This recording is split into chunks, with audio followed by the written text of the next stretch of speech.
Hi, my name is Jane Grady.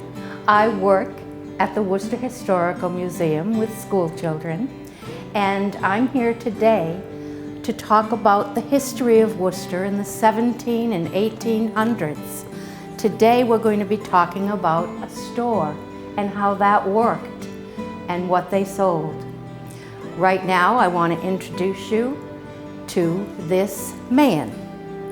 In 1767, Stephen Salisbury moved from Boston to Worcester to open a branch of the family business, S.S. Salisbury, a store selling hardware, spices, and other merchandise from England and the West Indies, items that were not available to the Worcester community.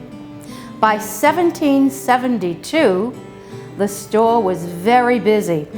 Stephen purchased farmland abutting the store and built a new building facing what we know as Lincoln Square. The building incorporated both his living quarters and the store under one roof. He wanted to be there for his customers whenever they needed him. The building is what we know today as the Salisbury Mansion. It was moved in 1929 to make way for construction at Lincoln Square. The building is now operated by the Worcester Historical Museum, and it is located at 40 Highland Street, right in downtown Worcester. We're going back a little in time now to when Stephen arrived in Worcester, 1767. Worcester was mostly farms. The farms were spread out far apart from each other. Families had to go to Boston to buy things that weren't available in nearby Worcester.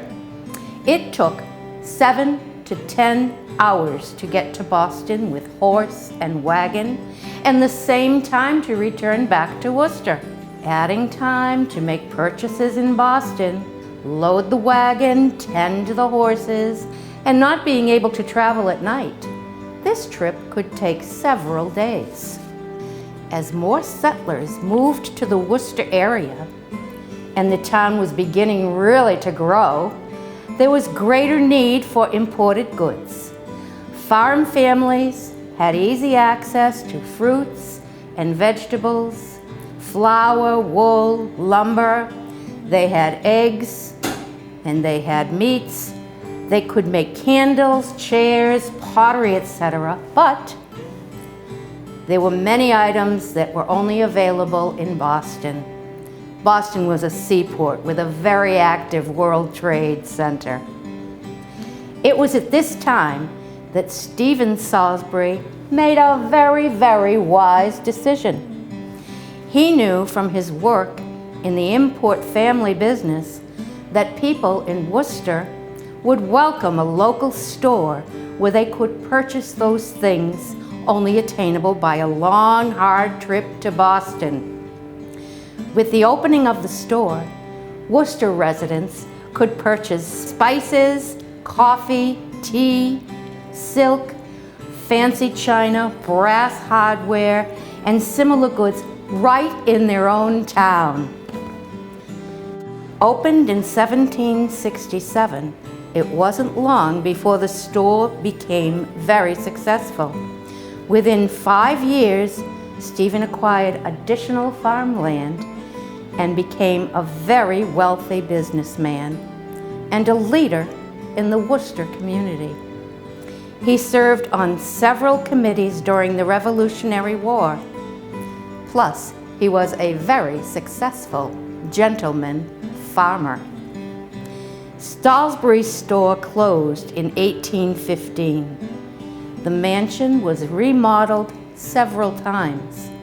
The store space was replaced by adding living space, among other improvements to the house, all through the years.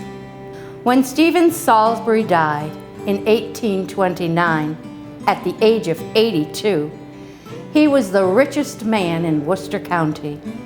His son, Stephen II, inherited the property and, like his father, became a leader of the community. Salisbury Mansion remains today an important part of the history of our city, Worcester, Massachusetts.